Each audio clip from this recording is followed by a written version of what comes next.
요한복음 8장 59절 한 절만 말씀을 보겠습니다. 오늘은 요한복음 8장 59절 한 절만 말씀을 묵상하겠습니다.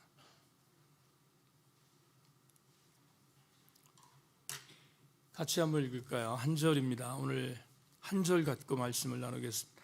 다 같이 읽습니다. 시작. 그들이 돌을 치러 예수께서 숨어 성전에서 나가신 한 번만 더 시작. 그들이 돌을 들어 치려 하고 예수께서 숨어 성전에서 나가시니라. 아멘. 주보 잠깐 볼까요? 사순절 주간 보내고 있습니다. 깊은 영성으로 묵상하는 교우들 되기를 바랍니다. 말로 해서 되지 않는 것들은 뭐 어쩔 수 없는 건데 사순절의 어간에 더 깊은 영성으로 묵상하는 교우들이 되어지기를 바랍니다. 돌아오는 토요일 날 6시에 월상 예배로 예배를 드립니다. 건숙진세를 위해서 함께 중보하고 기도하는 시간 갖겠습니다. 기억하시길 바라고 예배 순서를 기억하길 바랍니다. 돌아오는 주일에 1사분기 정기직원회로 모이겠습니다. 교단의 헌법에 기초한 정관 수립을 하고 통과시키겠습니다. 오후 예배 끝나고 나서 진행할 터인데 빠짐없이 참석하기를 바랍니다. 큐티 자료 잘 받아가시길 바라고 또 독서여행도 기도하고 주중 양육반 일단 4명에서 시작이 될 것 같습니다. 위에서 기도해 주시기를 부탁드리고 그리고 다음 주부터 하울 찬양단이 예배 찬양 인도하겠습니다. 위에서 중보해 주시기를 바랍니다. 이제 말씀을 보기에 앞서서 아주 오래전에 경배와 찬양팀에서 함께 불렀던 찬양을 드리고 그리고 말씀을 나눕니다. 주의 거룩하심 생각할 때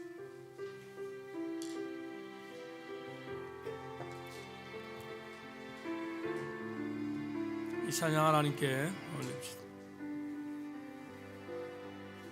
주의 거룩하심 주의 거룩아 생각할 때 주의 크신 사랑 느낄 때 주의 영광의 빛 나의 생활 비춰주실 때 주가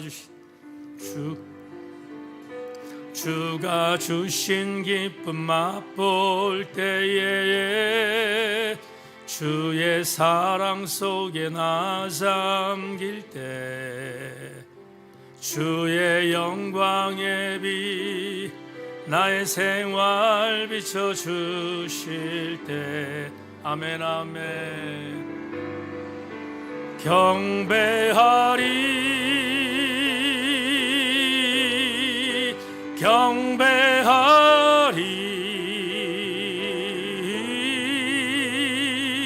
나 사는 동안 주께 경배하리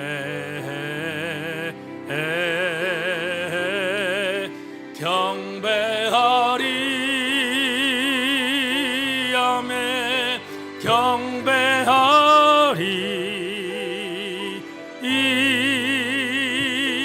나 사는 동안 주께 경배 다시 한번 드리고 말씀 나누면 주의 거룩하심 생각할 때에 주의 거룩하심 생각할 때 주의 크신 사랑 느낄 때 주의 영광의 빛 나의 생활 비춰주실 때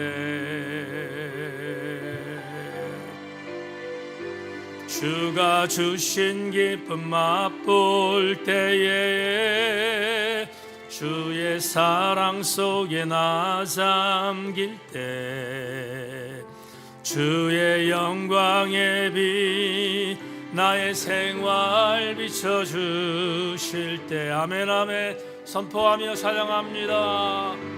경배하리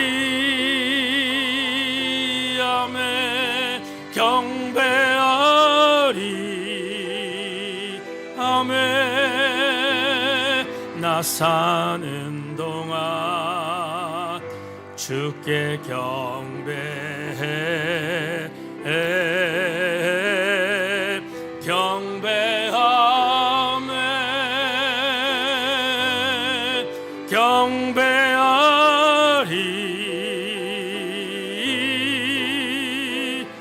나 사는 동안 주께 우리 엄마 다시 한번 경배합니다. 경배하리 경배하리 경배하리 나 사는 동안 주께 경배하네 아멘 아멘 아멘 경배하리 경배하리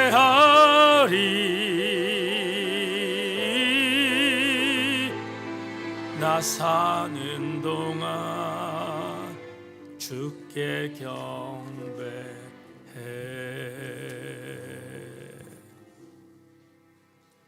주님, 수요일 저녁 예배에 모였는데 주님 경배하는 시간이 되게 하여 주옵소서.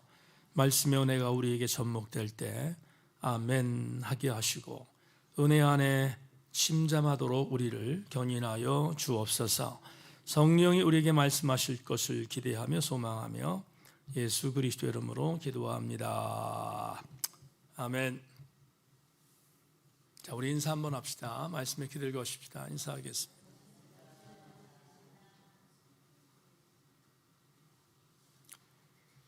가장 슬픈 이야기란 제목 갖고 여러분과 말씀의 은혜를 나누는 시간 갖겠습니다. 은혜 시간 되기를 주의 이름으로 소망합니다. 원고를 잘 정리해서 여러분들에게도 요약으로 나눠드리긴 했습니다만은 또 홈페이지에도 잘 올려져 있습니다. 참고하시면서 말씀을 좀 나누기를 바라고요. 제가 설교체로 요약하면서 말씀을 좀 나누겠습니다. 귀한 시간 되기를 다시 한번 주의 이름으로 소망합니다. 1세기 전에 독일의 루터교라는 우리나라도 있습니다. 우리 대원과학대 앞에 있는 그런 교회도 하나 있는데 그 루터교회의 목사로 사역하던 그런 블룸하르트라는 목사님이 있거든요. 그 목사님이 1세기 전에 독일 교회의 여러 가지 사항들을 보면서 진단했던 메시지가 있는데 100년이 지났음에도 불구하고 오늘 우리에게도 의미가 있다 그런 생각이 들어서 오늘 인용해서 좀 말씀을 나누면서 오늘 본문에 진입하겠습니다. 잘 한번 경청해 주기를 부탁합니다. 우리 시대만큼 하나님이 현실에서 의미를 잃은 적이 없었습니다. 정말이지 기이한 현상입니다. 과거 어느 시대보다 종교는 왕성한데도 우리 마음에서 하나님이 차지하는 부분은 점점 더 사라지고 있습니다. 하지만 우리에겐 가능성이 있습니다. 우리는 완전히 변화되어 참된 인간이 될 수 있다는 기쁨으로 가슴이 벅차오를 수 있습니다. 그렇게 되기 위해서는 우리는 구걸하는 사람이 되어야 합니다. 이런 일은 외적으로 이룰 수 있는 것이 아니라 하나님에서 오는 무언가를 통해서 이루어집니다. 일단 이것을 경험하게 되면 우리는 모든 것을 얻는 것입니다. 하지만 그렇지 않다면 하나님은 우리에게 여전히 주고 있는 것입니다. 1세기 전에 독일이라는 교회에서 진단되었던 이 문장에 충격적인 한 구절이 들어있는데요. 블룸하르트 목사가 이런 얘기를 한 거죠. 여러분, 우리는 교회 안에 있는데 왜 우리는 교회 안에서 어떤 사람은 살아있지만 어떤 사람은 죽어 있습니까? 를 질문한 겁니다. 그러면서 한 가지 소망을 던지고 있는데 우리는 죽어 있긴 하지만 살아날 수 있는 가능성이 있다는 겁니다. 그런데 살아날 수 있는 가능성을 가지려면 한 가지를 꼭 감당해야 한다, 이렇게 표현하는데 그 한 가지가 굉장히 충격적입니다. 언어 자체가 그래서 그런데 굉장히 충격적입니다. 블루마르트가 이렇게 말합니다. 살아있는 사람으로 온전히 변화되기 위해서는 하나님 앞에서 우리가 구걸하는 사람이 되어야 한다. 하나님 앞에서 우리가 구걸하는 사람이 되어야 한다, 이렇게 표현한 표현이 굉장히 충격적입니다. 오늘 들어도 충격적입니다. 1세기 전에 이 말을 선포했으니까 얼마나 그 당시가 충격적이었을까 생각을 안 할 수 없습니다. 그리스도인이 어떤 사람이냐? 구걸하는 사람이다. 기분 나쁘게 들리실 수 있는데 기분 나쁘라고 행한 블루마르트의 말이 아닙니다. 우리가 구걸하는 사람이 된다라고 하는 의미는 이런 겁니다. 하나님 앞에 더 간절히 붙들림을 당해야 한다, 그런 의미이기 때문에 이 문장을 기분 나쁘게 생각해서는 안 됩니다. 하나님 앞에 더 간절히 붙들리는 삶을 살기 위해서 노력해야 우리는 하나님 앞에 온전한 사람이 된다라고 해석한 것입니다. 1세기 전에 블루마르트의 말을 한번 생각해 봐야 합니다. 오늘 저는 여러분과 함께 하나님의 임재라는 이 내용에 대해서 생각해 볼까 합니다. 여러분, 오늘 본문 요한복음 8장 마무리하겠는데 설교 제목을 제가 가장 슬픈 이야기라고 정한 이유에 대해서 설교를 들으면서 함께 그 이유가 뭔지에 대해서 한번 갈파해 보시기를 바랍니다. 오늘 요한복음 8장 59절 다시 한번 읽겠습니다. 그들이 돌을 들어 치료하거늘 예수께서 숨어 성전에서 나가시니라. 한 번 더 읽겠습니다. 그들이 돌을 들어 치료하거늘 예수께서 숨어 성전에서 나가시니라. 이게 오늘 본문입니다. 그렇죠? 자, 이 본문을 이제 해석하겠습니다. 신학교 선배 중에서 지금 은퇴하셨는데 어떤 선배 목사님이 설교 중에 이런 설교를 하셨어요. 성경에서 가장 마음 아프고 가장 슬픈 장면 하나를 뽑으라고 하면 나는 주저없이 요한복음 8장 59절을 말할 것입니다, 이렇게 말씀하신 적이 있어요. 오늘 본문이죠. 그 선배 목사님 제가 굉장히 존경하는 분인데 그때 그 설교를 들으면서 참 많은 감동을 받았던 기억이 생생합니다. 오늘 본문이 성경에서 가장 슬프고 가슴 아픈 메시지가 담겨있는 구절이다, 이 말이 지금 몇십 년이 지났는데 저한테도 아직 오롯이 남아 있습니다. 여러분 잘 기억하시지 못하겠습니다만은 요한복음 7장 10절, 요한복음 7장 10절, 우리가 지금 8장 몇 절을 보죠? 8장 몇 절 보고 있습니까? 59절을 보고 있잖아요. 그런데 요한복음 7장 10절부터 시작해서 오늘 요한복음 8장 59절까지 오는데 무려 15주가 걸렸습니다. 여러분도 잘 기억이 안 나실 것 같지만 그렇게 우리는 15주 동안 이 본문을 갖고 집중했습니다. 이미 우리가 살폈지만 여러분 15주 동안 살폈던 내용의 구체적인 내용들이 뭐였습니까? 예수께서 유대 절기였던 초막절에 초막절을 지키기 위해서 성전에 올라가셨잖아요. 올라가셔서 그곳에서 절기를 지켰는데 시비 걸러온 유대 지도자들과 치열한 논쟁을 벌이지 않습니까? 치열한 논쟁을 벌이면서 한판 승부를 벌였던 것을 여러분 기억하실 줄 압니다.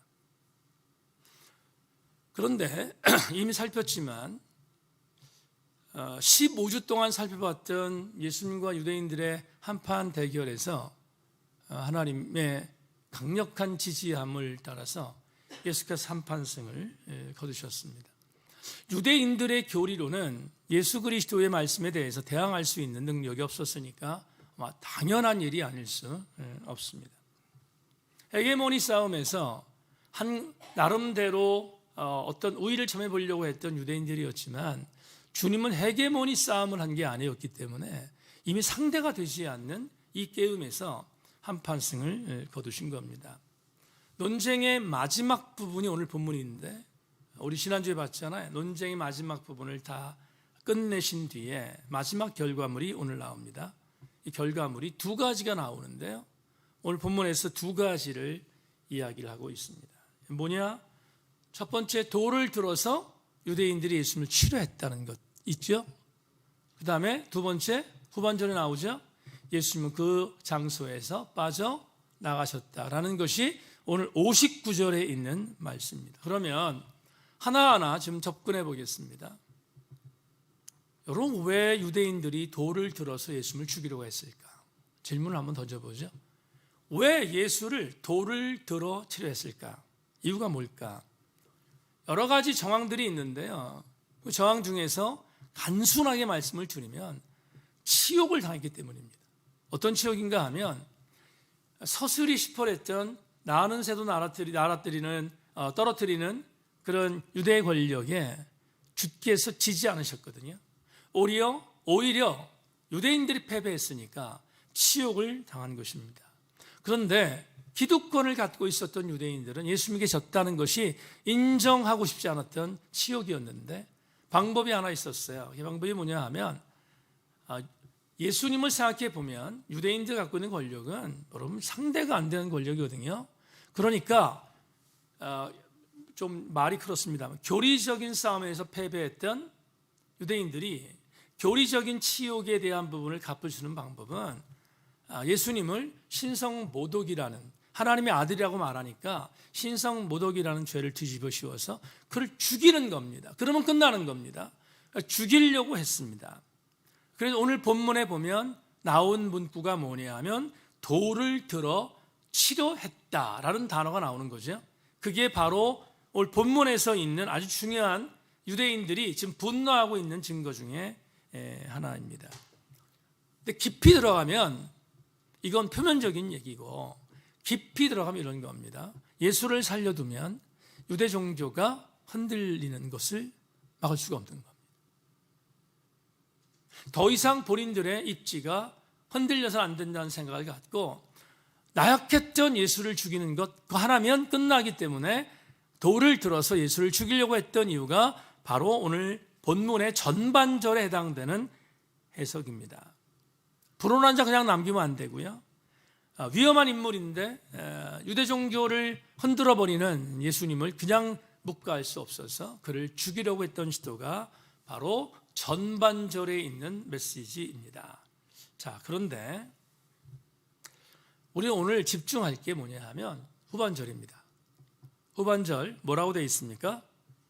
이렇게 되어 있죠. 예수께서 숨어 성전에서 나가시니라. 다시 한번 같이 한번 읽어볼까요? 시작. 예수께서 숨어 성전에서 나가시니라. 이 구절을 오늘 저와 집중해 보겠습니다. 여러분 다른 거 생각하지 말고 그냥 문장만 봅시다. 문장만. 돌을 들어서 예수를 죽이려고 합니다. 당시 유대율법으로는 재판 과정 묵사라고 유대 지도자들이니까 재판 과정이 있어야 됐어요. 두세 사람의 증인이 있어서 그 증인이 합법적으로 이 사람 죽을 만한 짓을 했어. 그럴 때 돌을 던져서 쳐서 죽일 수 있었는데 그 과정 생략하고 무조건 현장에서 즉결 심판하기 위해서 돌을 들어서 예수님을 던지려고 합니다. 그런데 아주 이상한 표현이 오늘 본문에 있습니다. 예수께서 돌을 들어 치려는 그 현장에서 숨어 성전에서 나가셨다라고 표현하고 있어요. 오늘 본문에서 이 문장을 보면 좀 난처해집니다. 왜 난처하냐면 이게 가능한가? 예수님은 몇 분이에요? 한 분입니다. 유대인들은 들끓고 있습니다. 돌을 들어서 치려는 사람들은 들끓고 있는데 예수님 한 분이에요. 근데 어떻게 예수님이 한 분인데 이 엄청난 살해 위협에서 빠져나갈 수 있었겠어요? 질문 던져봐야 되지 않겠어요? 이게 실질적으로 가능할까? 오늘 이걸 한번 여러분과 찾아볼까 합니다. 저도 설교 준비하면서 이 부분이 대단히 중요한 은혜가 임했거든요. 그러니까 오늘 이 부분을 찾아보려고 하는데 잘 따라와 주시기 바랍니다. 여러분 실망시키지 않을게요. 문자적으로 보면 오늘 본문은 이해가 되지 않습니다. 예수님께서 그 엄청난 무리 속에서 어떻게 빠져나갈 수 있었지?를 질문해 보면 그건 이론적으로 불가능하니까 그건 있을 수 없는 일이다 이 말이죠. 그런데 해석이 중요합니다. 해석이 들어가면 그렇겠구나 하는 생각이 우리한테 오게 되는데요. 먼저 여러분에게 제가 성경 이 설교 준비하면서 이 본문에서 주는 메시지가 제게 가장 적합한 번역이 있을까 혹시? 를 생각해 봤어요. 그 번역이 뭐지를 생각해 봤는데 하나가 들어왔습니다. 영어 성경 KJV라는 성경이 있는데요. 이 KJV 성경에 우리는 59절이 어떻게 되어 있는가 하면 59 이렇게 되어 있잖아요. 그들이 돌을 치러 치료하거늘 예수께서 숨어 성전에서 나가셨다. 이렇게 번역되고 있는데 KJV라는 영어 성경에서 이 부분을 어떻게 번역했는지 제가 직역해 보겠습니다. 그러자 그들은 예수께 던지기 위해 돌을 취했다.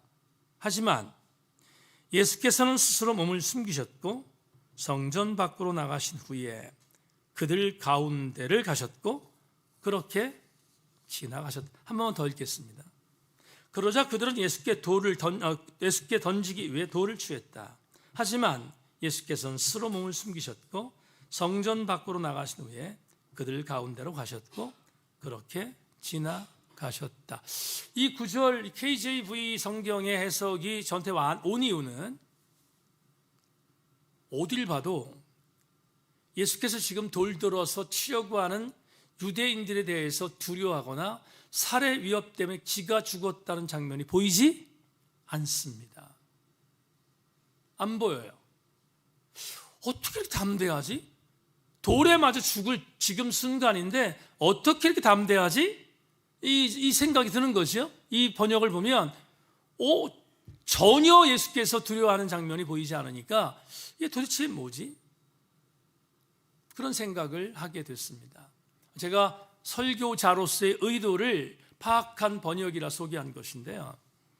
그런데 여러분 신학자들 해석을 보면 그러면 이 내용이 어느 정도 이해가 됩니다. 먼저 한 주석을 말씀을 드리겠는데 따라오십시오.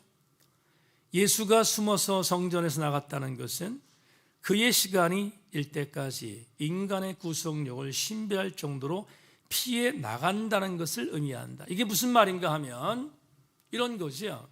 이런 말씀을 드릴게요. 지금 초막절에 헤롯 성전에 있습니다. 논쟁 끝에 예수님은 궁지에 몰렸습니다. 궁지에 몰렸다는 것은 패배했다는 것이 아니죠. 수많은 군중에게 죽을 수는 가능성이 있다는 거예요. 그런데 성전에서 빠져나가는데 어려움이 없었습니다. 이해하셨죠? 무슨 얘기인지? 성전에서 빠져나가는데 어려움이 없었다? 어떻게 이 일이 가능하지? 우리가 조금만 신학적으로 외연을 확장하면 이건 별로 큰 문제가 안 돼요. 거라이안 슬로드가 슬로안이 이런 얘기를 합니다. 그건 간단하다. 예수님이 이 땅에 하나님의 아들로 오셨습니다. 다 같이 아멘. 하나님의 아들로 오신 이유는 인간의 죄를 이 땅에서 용서하기 위해 십자가에 못 박혀 죽기 위해서 오신 겁니다. 다 같이 아멘. 맞죠? 맞습니다. 그런데 그 구속사의 시간이 예수님께 왔습니까? 안 왔습니까? 아직은 안 왔습니다. 아직 주님 죽으면 안 돼요.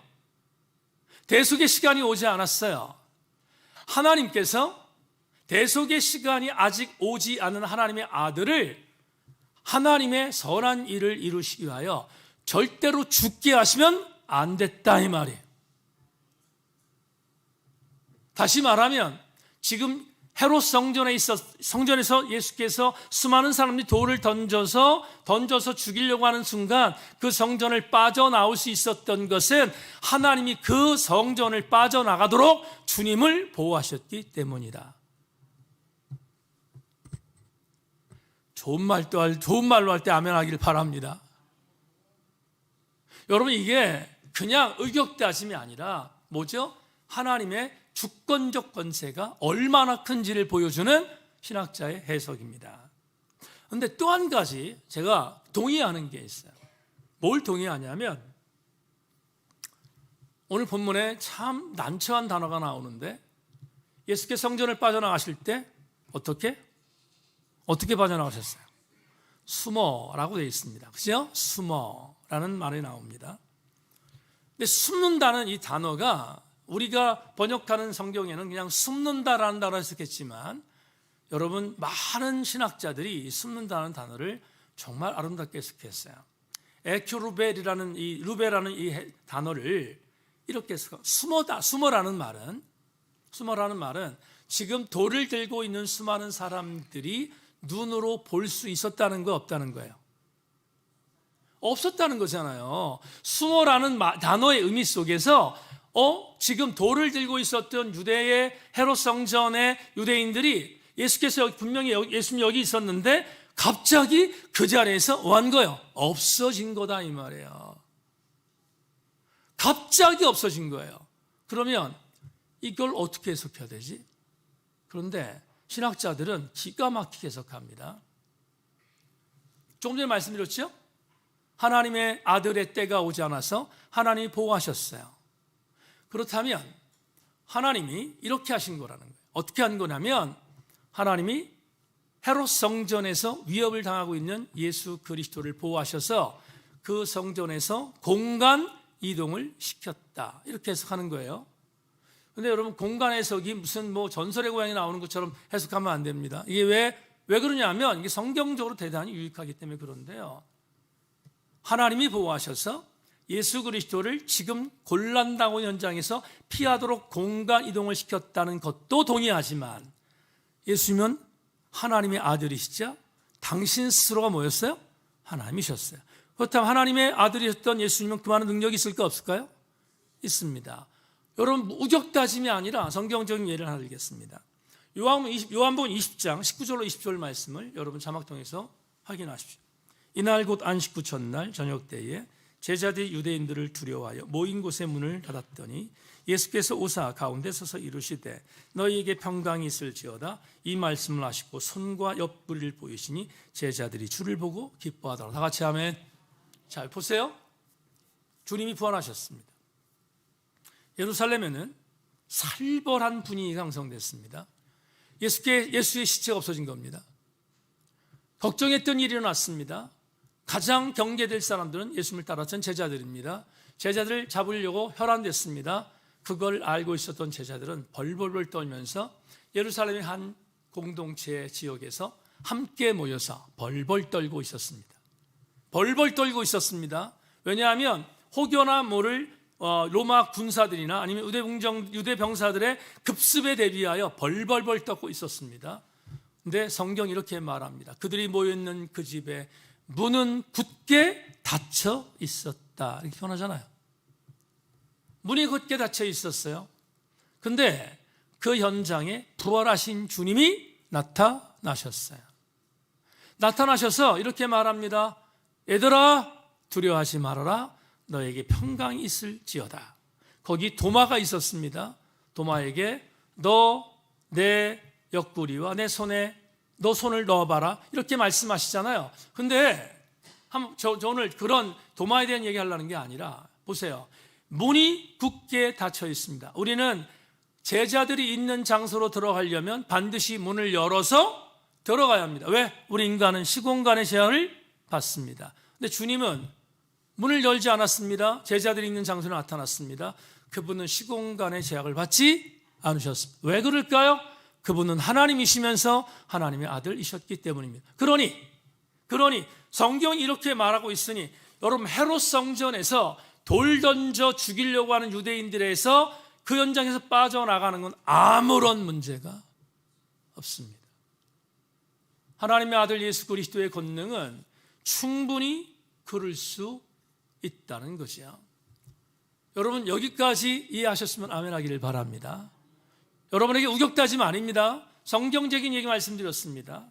그런데 또 하나 신학자 해석, 오늘 이 59절이 단순히 성전을 피해서 숨어 나가셨다는 의미가 아니라 여기에는 대단히 중요한 영적인 교훈이 있다는 겁니다.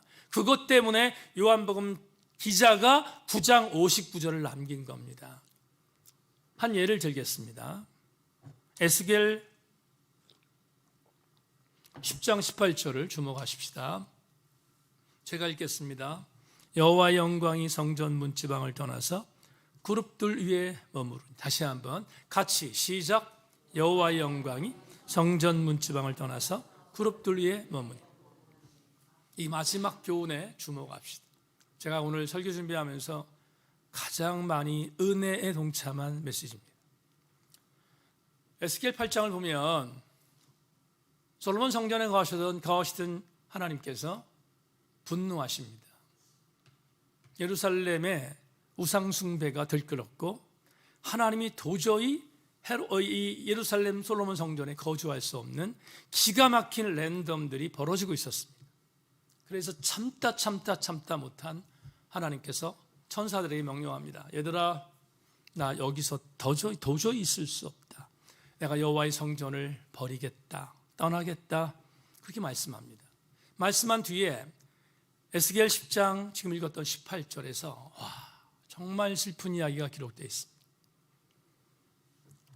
당신의 집이었던 솔로몬 성전에서 도저히 거주할 수 없었던 하나님께서 그룹들 천사들에게 명령해서 내가 여기를 떠나겠다, 그렇게 말씀하신 뒤에 에스겔 10장 18절 다시 여호와의 영광이 성전 문지방을 떠나서 그룹들 위에 머무니. 여기서 가장 슬픈 이야기가 뭔지 아세요? 성전 문지방을 떠나서 라고 되어 있습니다. 오늘 본문과 연관하겠습니다. 오늘 본문과 하나님께서 당신의 집인 솔로몬 성전에서 더 이상은 거주할 수 없을 정도로 패역한 이스라엘 때문에 여호와의 성전을 버리기로 하셨습니다. 지금 주님 어디 계십니까? 오늘 본문에 주님 어디 계세요? 헤롯 성전에 계십니다. 여기도 솔로몬 성전처럼 뭐였습니까? 성전이었습니다. 그런데 유대인들이 돌을 들어서 예수님을 치려고 합니다. 이미 성전이 아니라 강도의 굴을 받고 있는 헤롯 성전, 주께서 계실 수 없었습니다. 주님이 더 이상 이 성전에 머물 수 없었습니다. 하나님의 아들이신 예수께서 하나님의 집에 거할 수 없는 이곳, 유대인들의 강도의 굴을 받고 있는 이 땅, 이 헤롯 성전을 주님이 떠나시기로 결심한 겁니다. 이게 오늘 본문의 가장 중요한 교훈입니다. 단순하게 돌을 들어서 예수를 죽이려는 사람들 때문에 하나님이 피신시킨 게 아니라 하나님의 아들 예수께서 더 이상은 거주할 수 없었던 헤롯 성전에서 당신의 모든 것들을 포기하고 떠나시기로 마음먹은 장면, 그게 오늘 59절입니다. 우린 오늘 본문을 통해서 몇 가지 59절을 해석했습니다. 하나도 버릴 것이 없습니다. 은혜가 됩니다. 그러면 우리는 이 본문을 통해서 오늘 우리에게 주는 영적인 은혜를 받아야겠습니다. 지금 여러분에게 본문 해석했으니까 여러분 담임 목사가 우격다짐이 아니라 성경적인 메시지의 근거가 이러니 이렇겠구나를 우리가 은혜 받을 수 있는 내용이 오늘 레마입니다. 레마 보겠습니다. 오늘 설교 제목을 뭐라고 했습니까?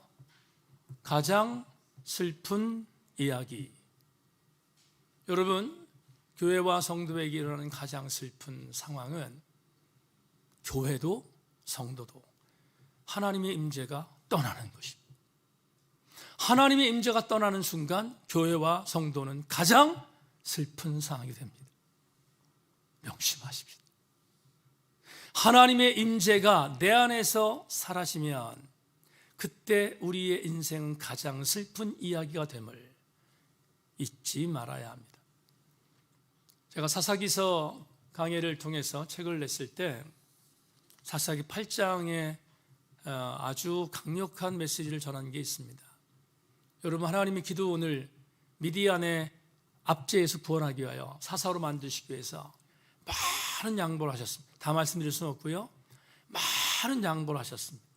그리고 기드온을 억지 춘향으로 사사로 만드셔서 7년 동안의 미디안의 압제에서 구원하는 하나님의 전격적인 드라마틱한 역사를 이루셨습니다. 그게 사사기 6장 그리고 7장 전반에 있습니다. 그런데 기드온의 300용사가 미디안이 12만 명을 물리쳤습니다. 말도 안 되는 거지만 이겼습니다. 하나님의 일하심임을 분명히 믿으시기를 소망합니다. 그런데 전쟁이 안 끝났습니다. 패잔병들이 남았습니다. 패잔병들, 이 미디안의 패잔병들을 끝까지 다 척결해야 이 전쟁이 끝나는데 아직도 전쟁의 패잔병들, 미디안의 패잔병들이 있는데 그들이 도망가는 장면이 사사기 7장에 나와 있습니다. 그런데 기드온이 자기들의 부하들을 보내서 그래서 도망가는 패잔병들을 완전히 척결하는 장면이 사사기 1장에 쭉 나와 있습니다. 그런데 7장에서 기드온이 숫곳이라고 하는 장소에 도착해서 지금 패잔병들을 쫓아가는데 패잔병들을 쫓아가다 보니 지쳤습니다. 먹을 게 없습니다. 숫곳은 이스라엘 땅이었는데 자기들을 위해서 헌신하고 있는 그런 용사들에게 먹을 것을 달라고 했는데 숫곳 사람들이 거절합니다. 거절했습니다. 화가 끝까지 났습니다. 나는 너희들을 위해서 노력하는데 어떻게 우리 부하들에게 먹을 것 주지 않는가? 라고 화가 끝까지 일었습니다. 숫곳 실패했던 기드온은 부하들을 분우엘로 보냅니다. 근데 분우엘에서 똑같이 요구했는데 역시 거절당합니다. 상황을 파악하지 못했던 사람들이 거절한 겁니다. 기드온이 화가 끝까지 치밀었습니다. 그리고 이렇게 결심한, 내가 미디안의 패잔병들을 완전히 척결하고 돌아올 때 이 숫곳과 그리고 분우엘을 그대로 용서하지 않겠다 생각하고 전쟁에서 마무리하고 돌아옵니다. 돌아오는데 돌아올 때 그냥 돌아오지 않고 숫곳과 분우엘로 갑니다. 그리고 그곳에서 미디안 군사들을 완전히 물리친 뒤에 이제는 내전으로 거기에 있는 주민들을 몰살시킵니다. 화가 끝까지 났던 기드온이 자기 동족들을 다 죽인 겁니다. 이 기가 막힌 내전이 여러분 사사기 7장, 8장에 등장합니다. 놀라운 일이 뭔지 아십니까? 그리고 나서 기드온이 죽습니다. 기드온이 죽고 나서 그 사악했던 기드온의 아들 누구? 아비멜렉이 왕이 됩니다. 잔인한 정치를 했습니다. 그래서 완전히 이스라엘이 악의 구렁텅이로 빠집니다. 그게 7장, 8장 아비멜렉의 그런 잔악한 정치가 9장에 있습니다. 자, 주목하세요.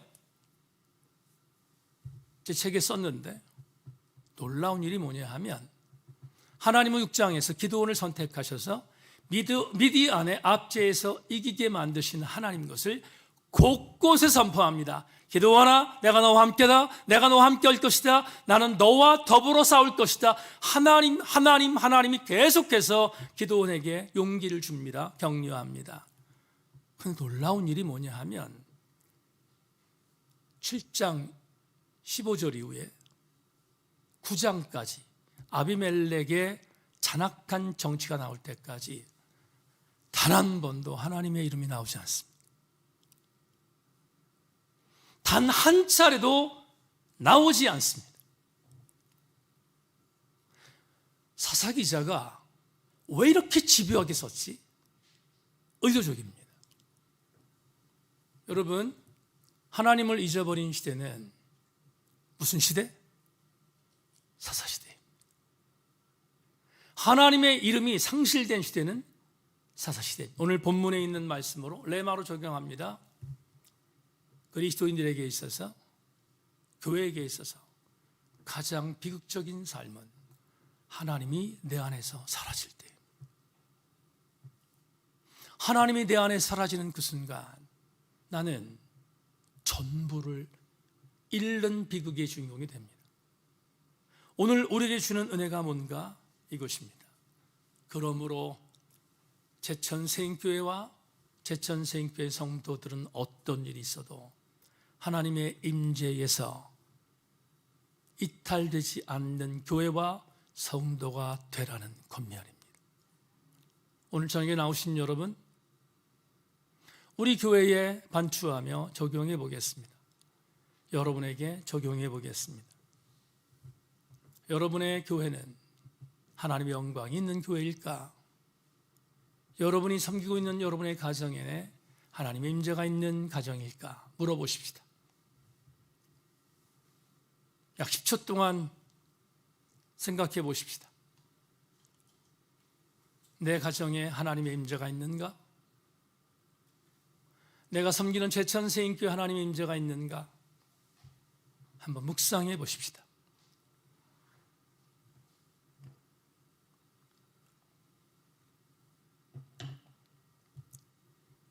이재철 목사님이 앞으로 양육반에서 보게 될 사명자반에서 이런 글을 남겨놨습니다. 주일 예배가 끝나고 예배당 문을 나서는 순간부터 우리는 주님을 과거형으로 잊어버린다.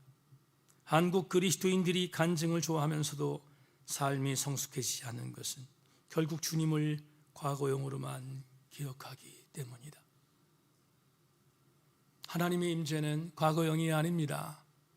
현재형이옵니다. 현재형으로 하나님의 임재를 느끼는 자가 이깁니다. 내가 오늘 살아갈 때 하나님의 임재가 나를 장악하면 나는 이기는 그리스도인이 될 수 있습니다. 그러나 대단히 유감스럽게 하나님의 임재가 과거형으로 잊혀진 자는 하나님의 영광이 이가 못하는 것입니다. 하나님의 영광이 떠나는 그 순간 나는 가장 슬픈 이야기의 주인공이 될 수 있음을 잊지 말아야 합니다. 정말 오래간만에, 지난주에 한 번도 운동을 못 나갔는데 오래간만에 어제 운동을 다녀왔습니다. 열심히 땀 흘리고 운동하는데 저 연배가 아주 비슷한 한 회원이 저에게 왔습니다. 저에게 와서 저한테 이렇게 말합니다.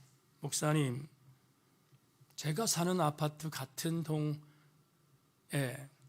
새벽마다 교회를 가기 위해서 한 사모님이 문을 나서는 것을 여러 번 봤습니다. 그러는 겁니다.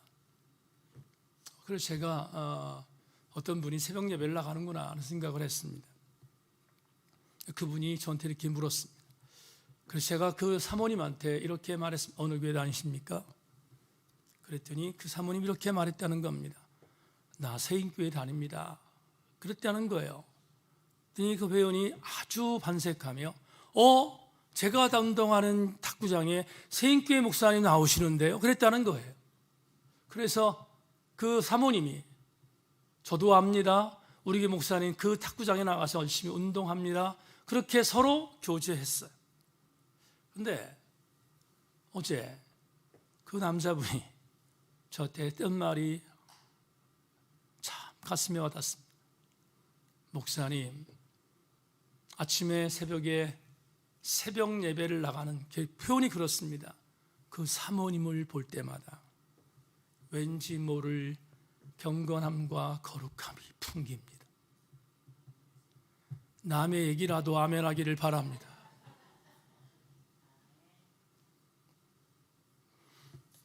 여러분, 누군가가 나를 봤을 때 저 사람에게서 하나님의 영광이 보인다면 가장 멋진 인생이 아니겠습니까? 난 우리 세인교회 성도들이 다른 사람들의 여론을 볼 때 하나님이 살아 계시는구나 하는 것을 그들이 느낄 수 있는 영적인 아우라가 여러분에게 있기를 주의 이름으로 소망합니다. 그건 하나님의 임재가 내 안에 있을 때만 가능합니다. 세인교회가 강단에서 예수 그리스도의 선혈이 낭자한 피가 뚝뚝뚝 떨어진 그 피를 받아서 예수 그리스도의 아름다운 보혈의 피가 우리 혈관에 투입되어져서 우리 모두 함께 하나님의 임재를 넉넉히 경험하는 우리 모든 교우들이 다 되기를 주의 이름으로 축원합니다.